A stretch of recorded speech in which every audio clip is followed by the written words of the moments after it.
Kembali lagi kita di sesi pertama, materi ketiga di webinar ini yang dengan judul Self-Sampling HPV DNA, Inovasi Screening yang Ramah Perempuan dan Peran Edukasi ATLM yang akan disampaikan oleh Bapak Wiono, SST MKM. Izin Pak Wiono, apa sudah siap? Siap, Bu. Ya.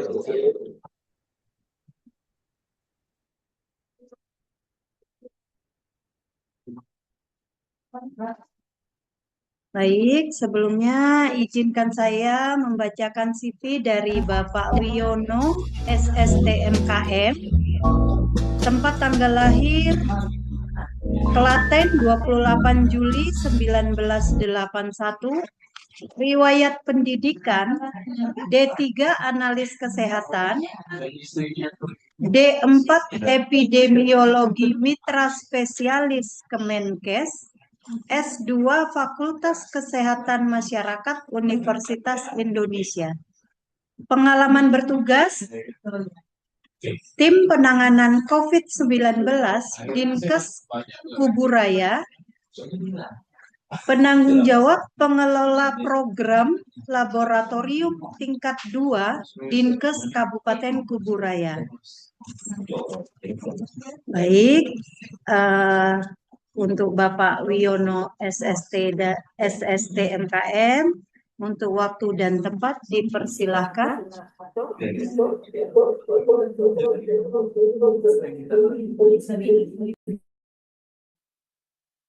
Baik, terima kasih Bu Tien atas kesempatannya. Bapak Ibu seluruh peserta webinar pada hari ini. Pertama-tama saya ingin mengucapkan terima kasih kepada Direktur Poltekkes Pontianak yang telah mengadakan webinar pada hari ini. Kemudian yang saya juga mengucapkan terima kasih kepada seluruh peserta webinar hari ini, dan harapannya Bapak Ibu sekalian dalam kondisi sehat tanpa kurang suatu apapun. Pada kesempatan hari ini kami dapat amanah dari panitia untuk berbagi atau sharing ya terkait self-sampling HPV DNA, kemudian inovasi screening yang ramah perempuan dan peran edukasi ATLM. Nah, harapannya nanti pada kegiatan ini bisa kita berdiskusi bersama, saling sharing informasi yang mana tema yang kita paparkan hari ini adalah salah satu program dari Kementerian Kesehatan yang menjadi fokus saat ini dan ini sedang gencar-gencarnya untuk dioptimalisasi. Bapak Ibu yang kami hormati, mungkin lanjut slide. Next saja, untuk biodata tadi sudah disampaikan. Nah, untuk outlet bahasan pada pagi hari ini, Bapak Ibu sekalian, nanti kita akan membahas terkait peta jalan program dan epidemiologi, kemudian terkait konsep sampling, peran ATLM dalam edukasi, alur spesimen dan studi kasus. Lanjut, set.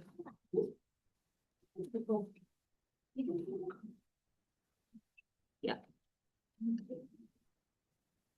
Sudah kita bahas tadi beberapa waktu yang lalu bahwa HPV DNA merupakan salah satu program prioritas di mana Kemenkes itu berkomitmen untuk melakukan transformasi sistem kesehatan sebagai salah satu upaya memperbaiki sistem kesehatan Indonesia, dan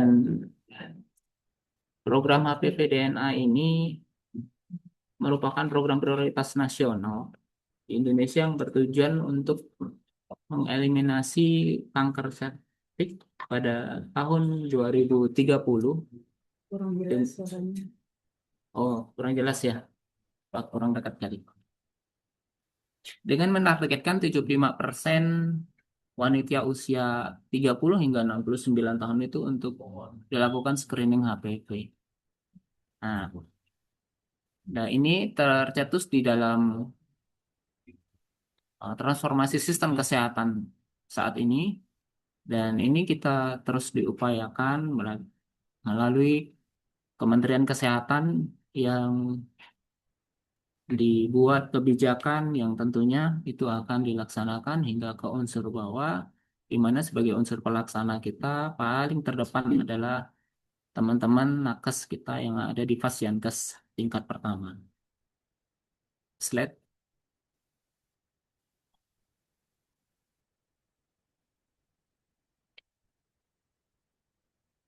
Bapak Ibu sekalian, sebagai gambaran bahwa dari data yang ada tadi juga disampaikan oleh narasumber berikut sebelumnya bahwa untuk kasus HPV DNA sendiri di Indonesia itu menduduki peringkat kedua dengan jumlah kasus dan kematian akibat kanker.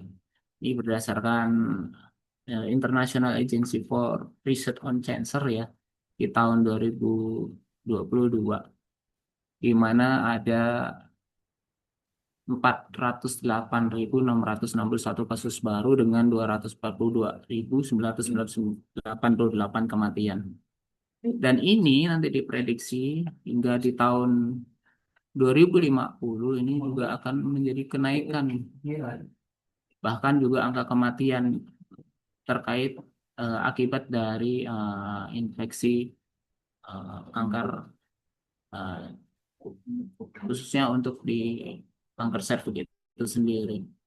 Hal ini menjadi fokus perhatian dan mungkin ini jadi warning kita bersama bagaimana kasus kanker ini untuk kita cermati. Next.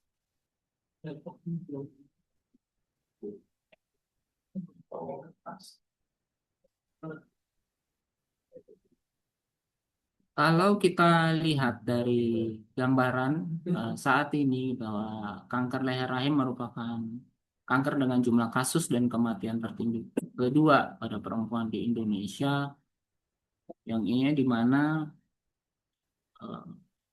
insiden rate kejadiannya itu sendiri 23,3 per 100.000 dan dengan ASR-nya atau angka mortality-nya 13,2 per 100.000. Dan ini membutuhkan perhatian bersama bagaimana kebijakan untuk penanggulangan terkait kejadian kanker rahim ini menjadi sangat penting. Dan kita yakin bahwa program ini nantinya secara komprehensif melalui Kementerian Kesehatan, kebijakan itu akan dibuat secara operasional hingga ke daerah-daerah, terutama untuk di Fasyankes di tingkat pertama. Jadi sebagai gambaran, nah, faktor resiko dari kanker leher rahim ini terutama adalah wanita dengan usia 30 ya, 30 ke atas, dengan rentang usia 30 hingga 65 tahun merupakan risiko tinggi untuk terkena kanker leher rahim, sehingga ini menjadi rentang usia untuk menjadi prioritas dilakukan screening yang ada di Indonesia. Next.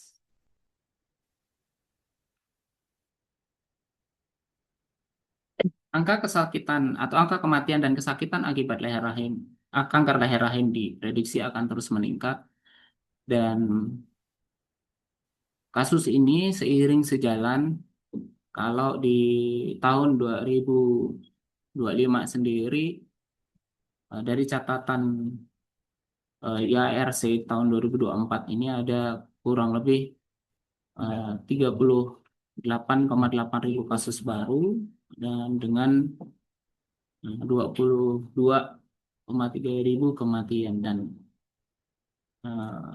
sebagai konsekuensinya otomatis adalah bagaimana tingkat pembiayaan terkait risiko ataupun kejadian tersebut, di mana bahwa kanker leher rahim menduduki peringkat kedua dengan pembiayaan tertinggi, mana memakan biaya kurang lebih 3,5 triliun pada tahun yang sama. Kanker leher rahim menduduki peringkat kedua pembiayaan tertinggi di antara site kanker lainnya, yaitu kurang lebih 98 miliar. Nah, kalau dari grafik yang kita lihat di sini bahwa kanker cervix menempati posisi kedua, yang dimana peringkat pertama adalah kanker payudara. Next. Nah, konsep sampling yang akan kita bahas sendiri, lanjut saja.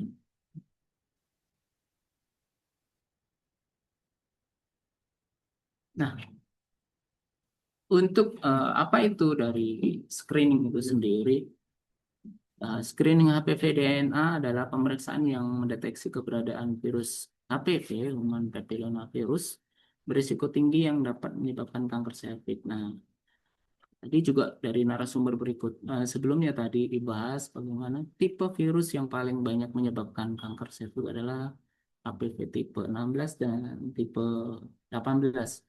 Nah, tes ini untuk mendeteksi materi genetik virus DNA sehingga dapat mengetahui risiko kanker lebih awal bahkan sebelum sel kanker itu sendiri. Dan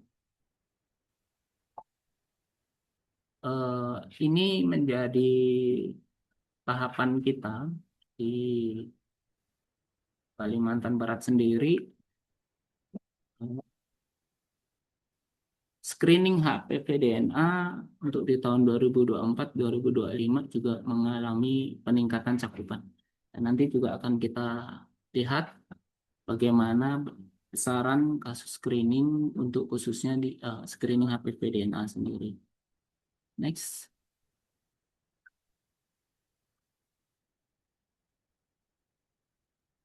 Baik.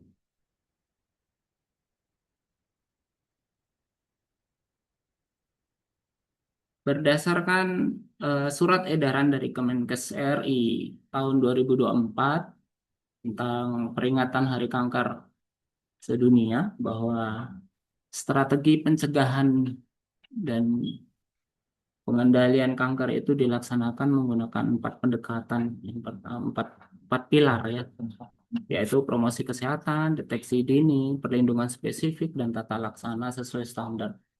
Dan hal ini juga sebagai upaya mempercepat deteksi dini dan dalam rangka menurunkan angka keterlambatan untuk penanganan kanker cervix itu sendiri. Nah, sebagai tantangan upaya cakupan screening HPV DNA saat ini, sehinggalah muncul upaya yaitu konsep yang namanya ramah perempuan. Pendekatan ramah perempuan ini yang berarti screening dirancang agar itu nyaman ya dilakukan. Kemudian tidak menimbulkan rasa malu, kemudian mudah diakses, memberi kontrol kepada perempuan. Dengan prinsip ini sangat penting bahwa selama ini kenapa screening HPV DNA itu masih bisa dibilang belum mencapai target yang optimal? Ya mungkin salah satunya adalah akibat faktor budaya, kemudian rasa takut ataupun ketidaknyamanan. Karena memang ini screening ini juga khusus ya, beda hal dengan screening yang lain. Tapi kalau untuk di HPV DNA ini memang sangat sensitif dan kita sebagai selaku insan kesehatan, tugas petugas kesehatan atau tenaga kesehatan, kita harus bisa menempatkan ini posisi yang memang kita memberikan konsep ini menjadi nyaman dan mudah diakses dan bisa memberikan rasa percaya kita kepada pasien itu sendiri. Next.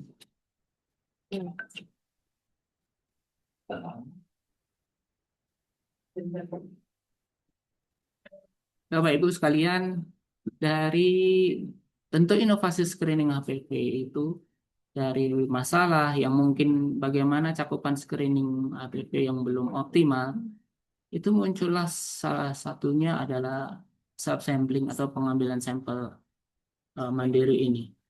Hmm. Ini maksud dan tujuannya yaitu memberikan kenyamanan pada saat pemeriksaan, kemudian menjaga privasi perempuan, mempermudah akses layanan kesehatan, dan meningkatkan partisipasi perempuan dalam screening. Nah, kemudian juga ada HPV DNA portable test, di mana penggunaan alat HPV DNA portable yang saat ini kita gunakan di dalam program pencegahan HPV DNA melalui proses screening, kemudian hasilnya dapat diperoleh lebih cepat ya, biasanya itu dalam waktu 2 sampai 3 minggu atau kurang lebih 1 bulan itu bisa. Dan untuk di area Kalimantan Barat sendiri juga sudah didukung oleh Labkes kota, Labkes provinsi itu juga bisa memungkinkan sehingga eh, proses untuk mendapatkan hasil ini juga lebih cepat. Nah, di HPV DNA portable test ini juga sudah didukung ke fasilitas kesehatan primer di puskesmas, dan di puskesmas sendiri juga sudah dilakukan upaya-upaya untuk program pencegahan HPV DNA ini, terutama untuk screeningnya, itu juga sudah dilakukan optimalisasi. Kemudian eh, inovasi yang lain itu salah satunya screening dan pengobatan dengan strategi ini bisa memungkinkan bahwa perempuan dengan hasil positif HPV itu langsung dapatkan terapi ya. Nah, kadangkala kalau pemeriksaan ini dilakukan, mungkin kalau pasien itu stigma yang tinggi, merasa sesuatu hal yang harus ditutup-tutupi gitu. Giliran dilakukan screening, terus enggan gitu, kembali lagi ke dokter untuk dilakukan pengobatan atau terapi lanjutan. Dan ini sebenarnya kita juga kalau di program itu juga sudah komprehensif ya untuk penanganan ini. Dan harapannya ini tadi strategi-strategi ini dilakukan untuk optimalkan bahwa hasil screening itu bisa langsung dilakukan lanjutan pemeriksaan lanjutan pada hari yang sama. Kalau di Kalimantan Barat di tahun 2013 itu menggunakan IVAN, untuk di saat ini kita langsung menggunakan eh, screening HPV DNA yang di mana nilai spesifisitas dari pemeriksaan itu lebih baik ya. Kemudian adanya integrasi dengan layanan kesehatan primer. Eh, Program ini juga merupakan menjadi program optimal di puskesmas, kemudian klinik kesehatan ibu, kemudian program kesehatan reproduksi yang tujuan utama bagaimana kita bisa target eliminasi dari kanker serviks secara global itu bisa dilakukan. Pertama untuk di Indonesia diharapkan pada tahun 2030 itu sendiri bisa tercapai. Tapi dengan berbagai tantangan-tantangan yang ada, nah, itu tetap akan kita upayakan. Nih, lanjut.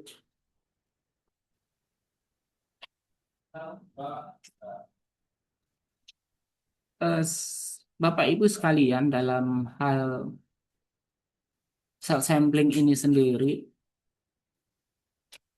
konsep cell sampling ini adalah salah satu cara bagaimana kita diberi kemudahan untuk pengambilan sampel secara mandiri. Tapi memang kalau self sampling ini sampai saat ini memang mungkin ada belum optimal ya, karena beberapa hal yang nanti akan menjadi tantangan dan mungkin juga menjadi perlu perhatian bagaimana dari sudut eh, baik itu cara, kemudian sudut dari kualitas sampel yang dihasilkan dan kemudian nanti validitas dari hasil yang dihasilkan dari konsep sampel tersebut. Tapi mungkin kita bisa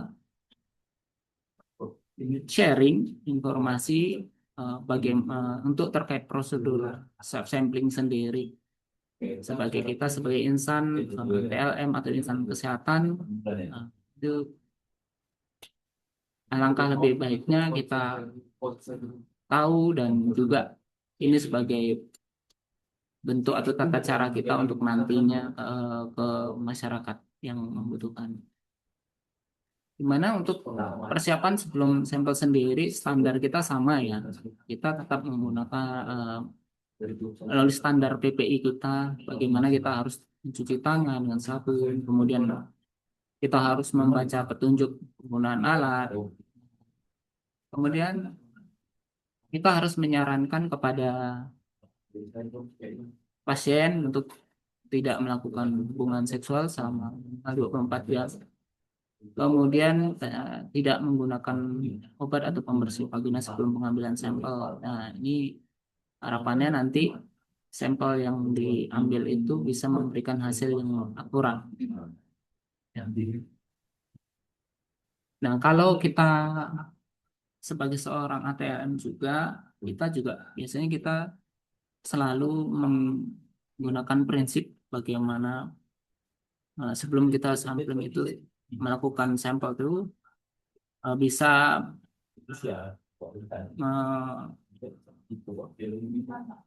melakukan langkah-langkah yang mana bahwa alat yang kita gunakan itu sudah lengkap, baik itu swab, tabung, ataupun formulir identitas. Dalam implementasi INM sendiri, hal penting atau indikator nasional mutu itu, baik tenaga kesehatan sebagai pemberi layanan itu selalu mengutamakan bahwa untuk identifikasi pasien itu sangat pentingnya, karena itu menjadi dasar eh, hasil sampel yang kita buat itu menjadi lebih akurat.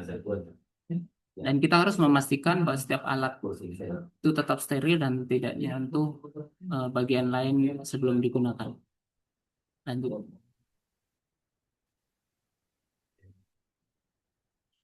Ya. Selanjutnya, sebagai proses pengambilan sampel, dari langkah-langkah pengambilan sampel itu sendiri, kita sebagai seorang petugas lapangan pada saat melakukan pengambilan sampel, bagaimana kita harus megang swab dengan hati-hati, kemudian karena sampel ini kita ambil di area mulut rahim ya, jadi harapannya sesuai lokasi itu tepat ya. Kemudian putar swab selama 10-20 detik agar epitel sampel menempel pada swab ini. Nah, ini juga perlu kita perhatikan. Kadangkala pasien merasa kurang nyaman segala macam. Nah, kita sebagai petugas sampel harus memastikan itu supaya hasil yang kita ambil itu betul-betul tepat ya. Kemudian pada saat penyimpanan sampel juga setelah sampel diambil, yang masukkan ke dalam ke dalam tabung media transport, tutup tabung dan rapat, terutama ini udah beri label identitas pasien ini sangat penting dan diupayakan ini jangan sampai tertukar ataupun identitas pasien ini tidak jelas dan ini akan juga sangat menentukan bagaimana kualitas dari sampel itu sendiri akan menentukan hasilnya nanti. Next.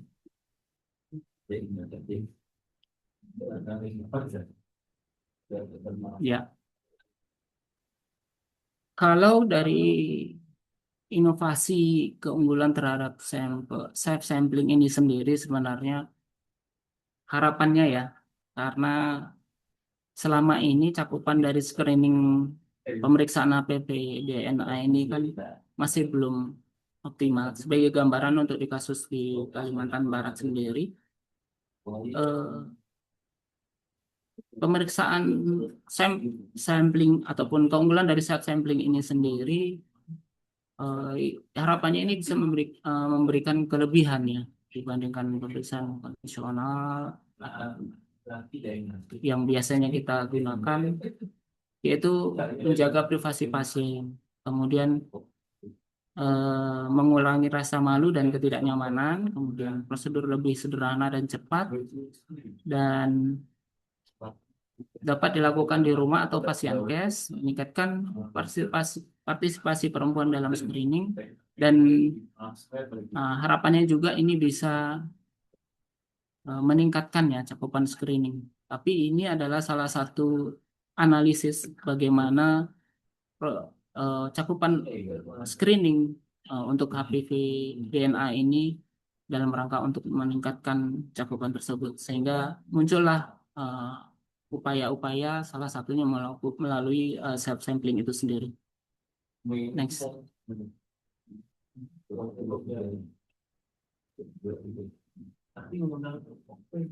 Nah, dari program ini atau penerapan self sampling ini, manfaat yang diharapkan adalah pasti ya dalam rangka meningkatkan cakupan screening populasi perempuan ya.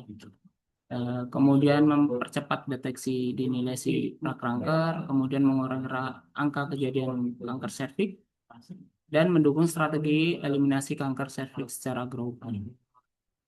Ini harapannya nanti semua stakeholder itu bisa berperan sesuai dengan tupoksinya masing-masing, karena ini memang salah satu inovasi atau upaya yang dilakukan Kementerian Kesehatan untuk meningkatkan cakupan screening HPV DNA ini. Next. Next. Lanjut saja. Nah, Bapak Ibu sekalian, peran ATLM dalam edukasi screening HPV DNA ini sebenarnya ada beberapa yang perlu kita sama-sama fokuskan ya. Sebenarnya kapan sih ataupun peran ATLM dalam edukasi screening HPV DNA ini? Pertama, yaitu melalui kegiatan pelayanan di laboratorium secara umum. Kemudian bisa melalui forum ilmiah dan edukasi kepada masyarakat, komunitas, di dalam kegiatan pengabdian masyarakat, ataupun mungkin media sosial edukasi. Nah, peran dari edukasi tentang HPV dan kanker serviks itu sendiri itu bisa berupa eh, informasi yang disampaikan kepada masyarakat itu penyebab utama kanker serviks, kemudian bagaimana penularan virus tersebut, kemudian pentingnya dari deteksi dini melalui screening HPV DNA. Nah, tujuan utama juga ini bisa meningkatkan kesadaran perempuan ya terhadap pemeriksaan kesehatan reproduksi.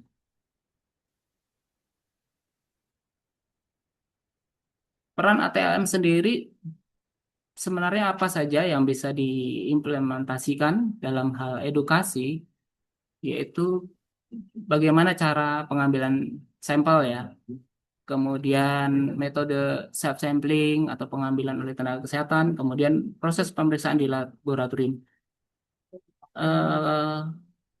Edukasi ini dibutuhkan dan sangat penting bagi para pasien yang ingin melakukan screening, karena ketidaknyamanan, kemudian rasa malu segala macam itu masih masih menjadi kendala. Nah, kita sebagai petugas kesehatan, TLM dan petugas kesehatan lainnya, kita harus bisa memberikan informasi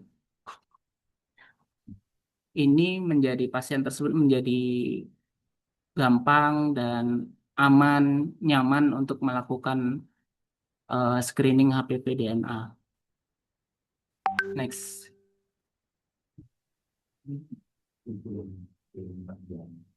Nah, kemudian untuk edukasi interpretasi hasil pemeriksaan.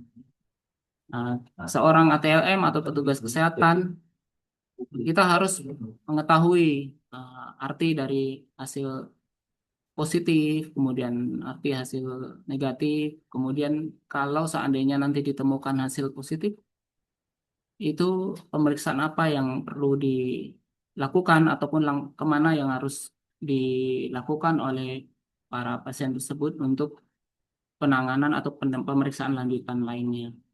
Nah, itu bisa dilakukan pada saat eh, pelayanan di laboratorium ya. Kemudian promosi program screening kesehatan. Kita juga bisa terlibat penyuluhan kesehatan di masyarakat, kemudian edukasi di puskesmas atau rumah sakit, atau melalui kegiatan-kegiatan kampanye deteksi dini kanker serviks. Sedangkan untuk di peningkatan kualitas layanan laboratorium sendiri, kita selaku peran ATLM juga bagaimana terus secara kontinu melakukan atau menjamin kualitas pemeriksaan laboratorium yang dikeluarkan itu sesuai standar ya. Mana dengan melalui PME ataupun PMI itu supaya untuk menjaga hasil pemeriksaan laboratorium itu betul-betul valid dan akurat. Kemudian juga terus mengutamakan pengolahan sampel yang benar, bagaimana prinsip-prinsip yang dilakukan, dan penerapan standar prosedur pemeriksaan HPV DNA. Next. Next. Ya, ini secara umum ya Bapak Ibu sekalian, bagaimana proses screening kalau dari diagram ini, artinya pasien itu bisa datang ke puskesmas, FKTP lain ataupun rumah sakit. Nah, nanti di puskesmas atau FKTP itu melakukan pengambilan sampel dan di situ tata laksana proses pengambilan sampel, pengiriman sampel itu nanti akan dilakukan oleh petugas kesehatan atau pemegang program. Nah, kemudian nanti sampel tersebut dilakukan pengiriman atau transfer sampel ke laboratorium, terutama kalau untuk di Kalimantan Barat ini bisa untuk di wilayah Kabupaten Kuburaya atau kabupaten yang lain itu bisa melakukan atau mengirim sampel yang melakukan MOU ke laboratorium kesehatan kota ataupun kes provinsi ya.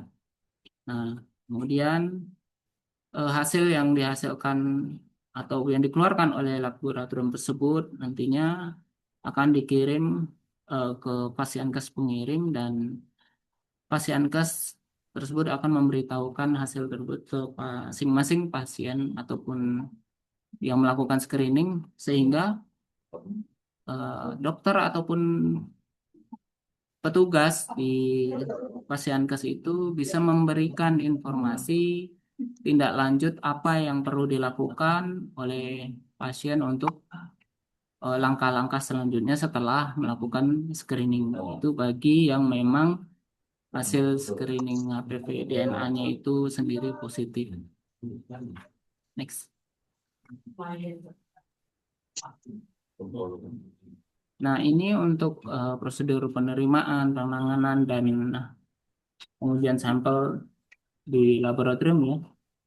Dan ini standar sama saja tadi sudah disampaikan juga oleh narasumber Bu Asti. Jadi dari penerimaan sampel di laboratorium itu sendiri, di mana kita harus di langkah-langkahnya adalah memeriksa identitas pasien, kemudian memastikan label pada tabung sampel sesuai dengan data pasien, kemudian memeriksa bahwa kondisi sampel itu tidak bocor, volume cukup, dan dia transport sesuai dengan pemeriksaan yang akan dilakukan. Dan juga tidak lupa kita harus mencatat sampel dalam register atau sistem informasi laboratorium. Sehingga harapannya pada tes HPV DNA ini kita mendapatkan hasil yang valid nih. Nah, ini standar standar yang perlu kita terapkan, terutama kita sebagai ATLM ya. Untuk prinsip-prinsip ini harus kita pegang terus. Nice. Kemudian penanganan dan penyimpanan sampel, di mana setiap kita melakukan sampling, baik itu dari proses awal sampai akhir itu paling penting itu adalah APD. Bagaimana kita harus selalu APD itu sesuai dengan standar yang memang dibutuhkan, sesuai dengan jenis pekerjaan yang kita lakukan. Paling tidak itu sarung tangan, masker, dan jas laboratorium, dan itu harus eh, sesuai ataupun sesuai standar yang memang diperlukan. Kemudian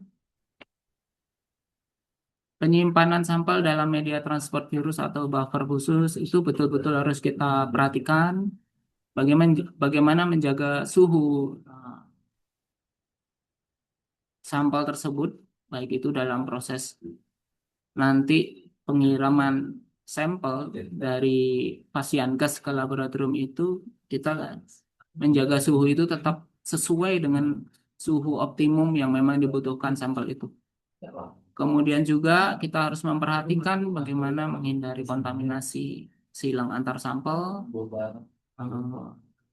Dan tahap ini penting ya untuk menjaga stabilitas dari DNA virus ya, sehingga hasil nanti pemeriksaannya bisa akurat yang dikeluarkan oleh laboratorium tersebut. Next.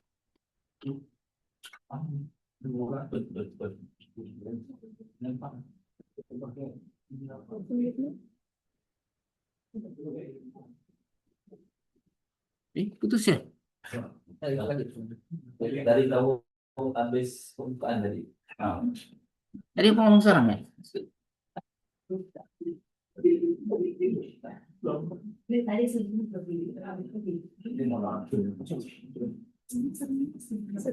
Aduh, mohon maaf Bapak Ibu sekalian, mungkin tadi ada loss sinyal ya. Kita kembali lagi. Next.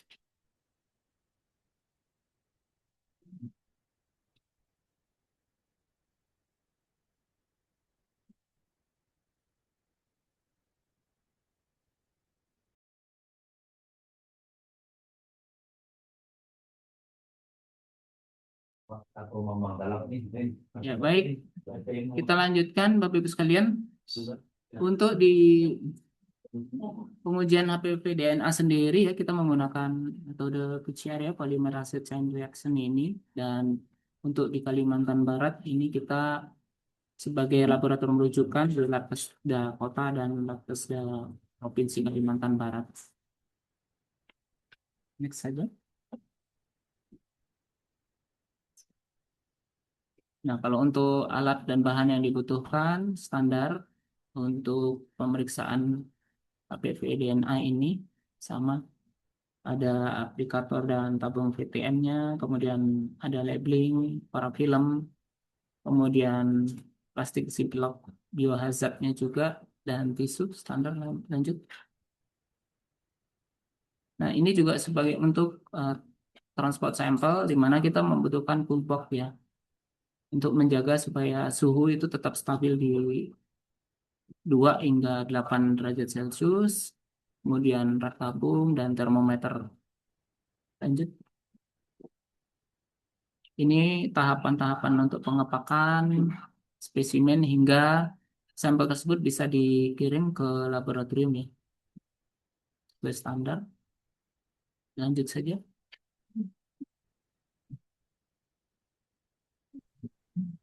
Izin Pak Wigno, waktunya untuk pemaparan materi. Oke, sisa 5 menit lagi. Oke, kita baik Bapak Ibu. Terima kasih Bu moderator. ada mungkin ini tema terakhir ya terkait bagaimana implementasi self sampling Indonesia di Indonesia ya. Nah, sebenarnya untuk self sampling ini merupakan program inovasi bagaimana untuk meningkatkan cakupan screening HPV DNA. Tapi untuk saat ini dari eh, info yang sudah disampaikan ataupun informasi yang kami terima atau kita peroleh dari berbagai sumber bahwa program pilot project untuk terkait self sampling ini dilakukan di Surabaya dan Sidoarjo, kemudian di Jakarta dan Depok. Ada beberapa kota di Indonesia yang sudah diterapkan oleh Kementerian Kesehatan. Nah, program ini melibatkan 1.000 peserta ya awal, kemudian diperluas hingga 100.000 di 10 provinsi sebagai bagian dari pengembangan screening nasional dan program ini juga dilaksanakan melalui puskesmas, layanan kesehatan masyarakat, dan tentunya ini program ini dukungan terkait kids self sampling ini sendiri juga merupakan jadi program yang memang tidak terpisahkan oleh Kementerian Kesehatan untuk dilaksanakan. Next.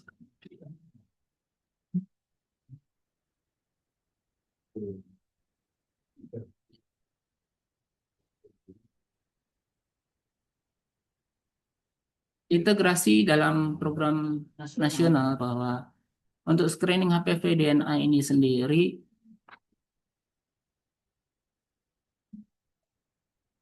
ini termasuk dalam rencana aksi nasional eliminasi kanker serviks tahun 2023 hingga 2030 ya.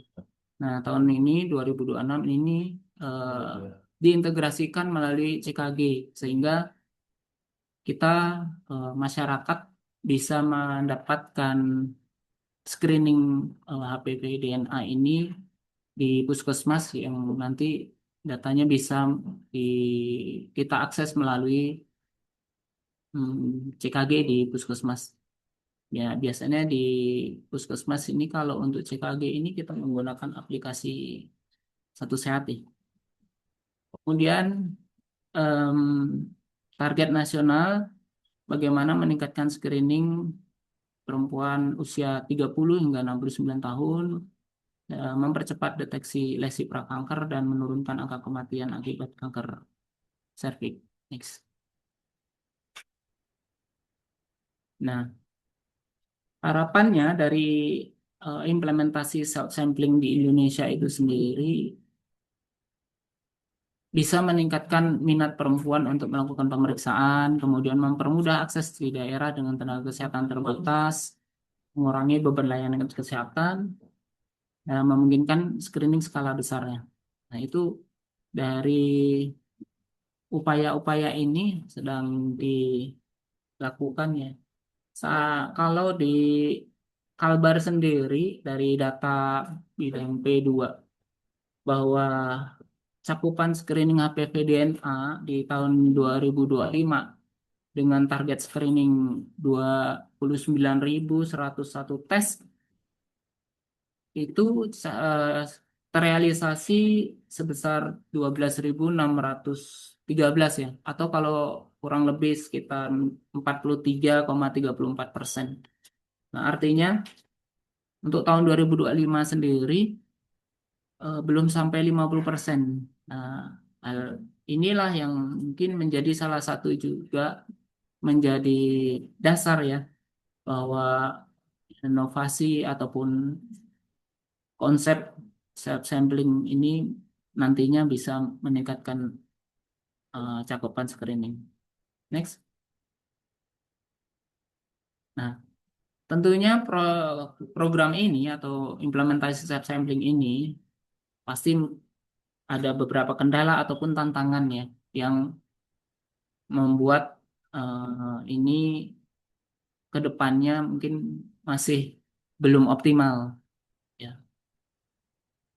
Salah satunya adalah keterbatasan laboratorium, pemeriksaan HPV DNA, kemudian distribusi dari kit sampling sendiri, edukasi masyarakat tentang cara pengambilan sampel. Saya kira ini juga perlu diperkuat karena memang ini masih menjadi hal yang perlu penekanan lebih, terutama edukasi.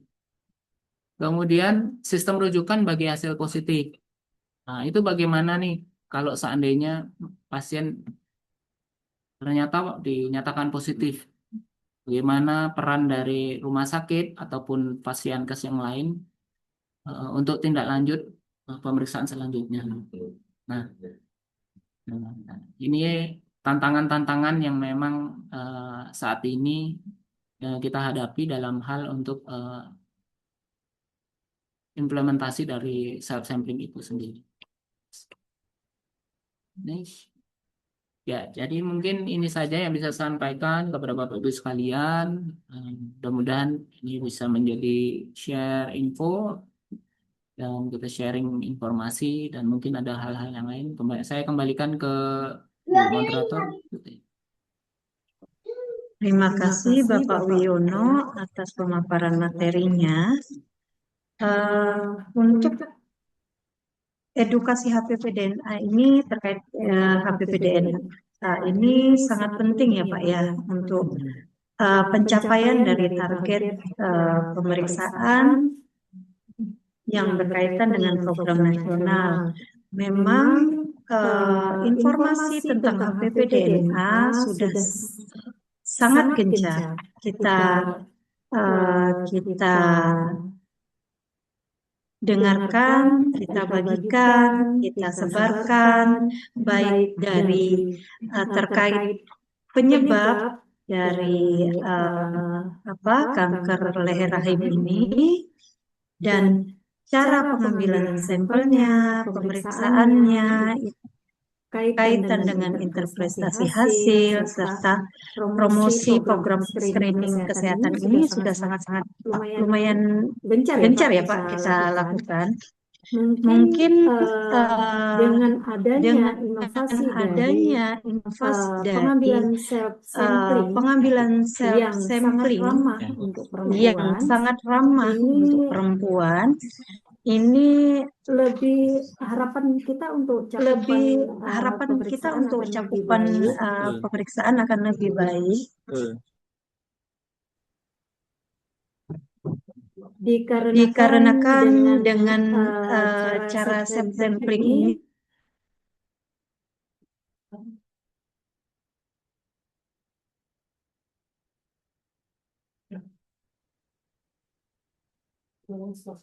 maaf gangguan teknis.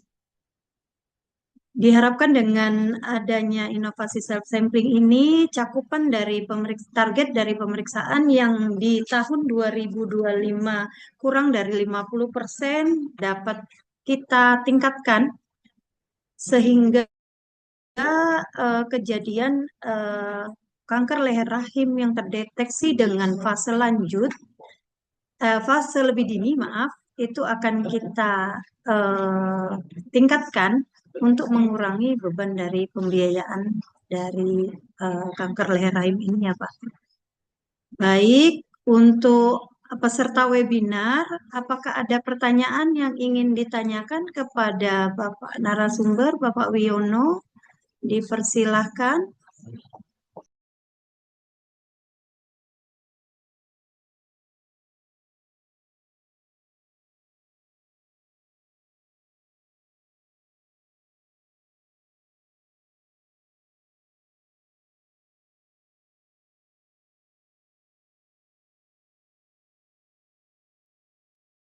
Mungkin saya boleh bertanya kali ya Pak ya.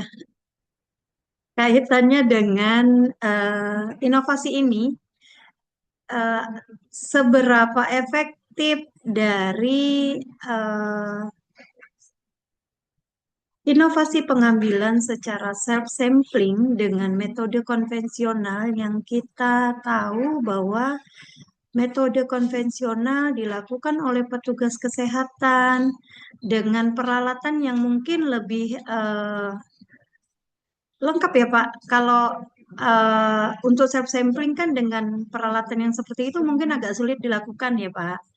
Jadi dengan pengambilan sampel kita akan lebih lebih baik daripada self sampling. Mungkin ada gambaran Pak untuk efektivitas dari inovasi pengambilan secara self sampling ini terhadap hasil dari pemeriksaan HPV DNA-nya Bapak.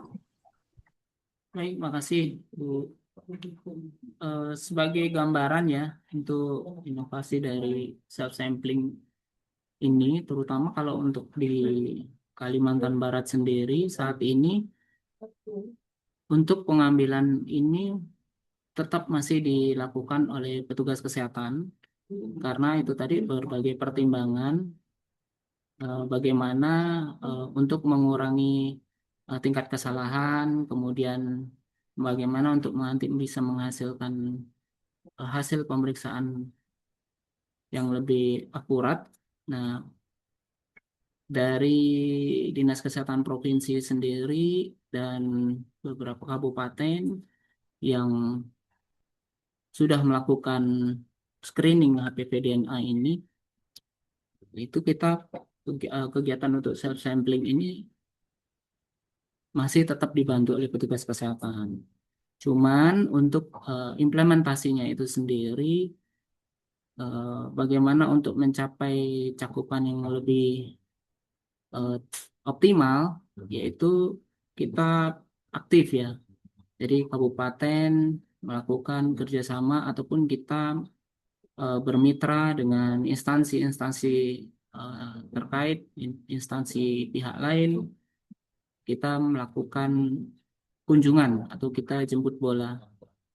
Karena memang harapannya sih sebenarnya dari awal, karena kita juga kalau self sampling ini fungsinya itu tadi supaya memberikan kenyamanan, kemudian eh, rasa mengurangi rasa kurang nyaman pasien yang ingin melakukan screening itu. Nah, itu memang masih ada beberapa kendala. Nah, ini khusus untuk di Kalimantan Barat ya.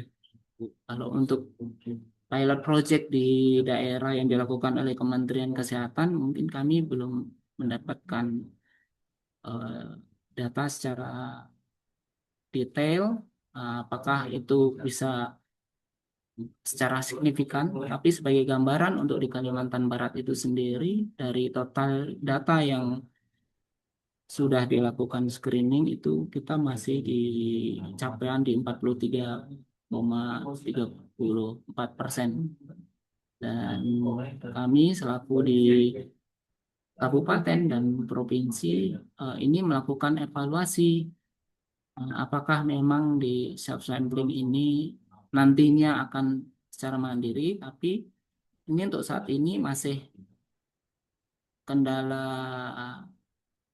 eh, untuk self sampling ini masih terutama untuk menjaga kualitas sampel dan harapannya untuk hasil pemeriksaan laboratorium itu akurat sehingga petugas kesehatan tetap masih sebagai pengambil sampel itu sendiri. Mungkin begitu gambarannya, Bu. Ya. Baik Pak, jadi di pelaksanaannya di Provinsi Kalimantan Barat masih menggunakan metode konvensional dengan bantuan dari petugas kesehatan untuk mendapatkan sampel yang valid dengan hasil yang lebih akurat ya Bapak. Mungkin PR-nya tetap ya Pak untuk edukasi kepada masyarakat untuk peningkatan pengetahuan tentang HPV DNA dari eh, baik itu dari kemungkinan penyakit yang bisa eh, terdampak dari HPV DNA ini yaitu kanker leher rahim. Mungkin dengan semakin terbukanya informasi yang terkait HPV DNA ini untuk cakupan target screening kita bisa makin meningkat ya Pak. Selanjutnya untuk teman-teman ada lagi yang ingin mengajukan pertanyaan? Dipersilahkan.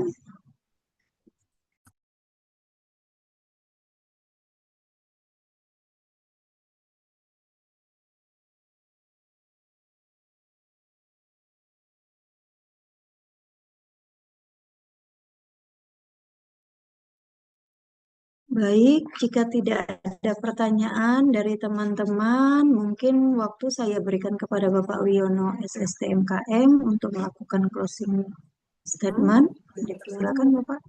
Baik, terima kasih Ibu Moderator, Bapak Ibu sekalian yang saya hormati. Mungkin ini saja yang bisa saya sampaikan atau sharing terkait cell sampling uh, HPV DNA ini. Mudah-mudahan ini uh, bisa memberikan informasi dan ini bisa menjadi hal-hal yang nantinya untuk sebagai contoh ataupun paling tidak sebagai gambaran, terutama karena ini yang gambaran yang kami lihat ini adalah di area di wilayah Kalimantan Barat, mungkin di kota ataupun kabupaten di Indonesia yang lain mungkin akan lebih baik ya untuk implementasi dari salah satu sendiri.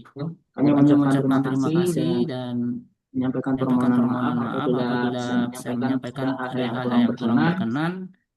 Saya akhiri. Wabillahi taufiq. Assalamualaikum warahmatullahi wabarakatuh. Waalaikumsalam warahmatullahi wabarakatuh.